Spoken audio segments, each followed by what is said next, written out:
पंतप्रधान नरेंद्र मोदी यांचं भाषण झाल्यानंतर आता जम्मूतल्या सांबा भागामध्ये ड्रोन दिसलेले, पण अवघ्या 15 मिनिटांमध्ये त्यांचं खंडन करण्यात आलेलं आहे। एनआय कडनं त्याचं खंडन करण्यात आलेलं आहे। युद्धबंदीनंतर सुद्धा सांबामध्ये ड्रोन दिसल्याचं म्हटलं जात होतं, मात्र एनआय कडनं त्याचं खंडन करण्यात आलंय।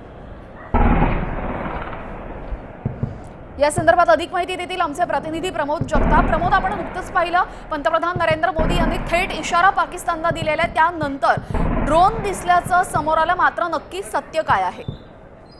तेजल, पंतप्रधान नरेंद्र मोदी यांचं भाषण संपल्याच्या नंतर तासाभरामध्ये जम्मू काश्मीरचा काही जो भाग आहे, प्रामुख्याने जर सांगितलं तर सांबा असेल किंवा आजूबाजूचा इतर भाग असेल, त्या ठिकाणी ते पाकिस्तानी ड्रोन्स जे आहेत ते दिसलेले होते। त्या ड्रोन्सला भारतीय यंत्रणा, ज्या रडार यंत्रणा आहे किंवा वायुसेना आहे, त्यांना रोखण्यामध्ये, त्यांना पाडण्यामध्ये यश आलेलं होतं। आता इंडियन आर्मीकडे स्टेटमेंट दिलं गेलेलं आहे की सांबा परिसरामध्ये ड्रोन दिसले होते, मात्र त्या ड्रोनची संख्या खूप कमी होती आणि त्या ड्रोनला पाडण्यामध्ये भारतीय वायुसेनेला यश आलेलं आहे।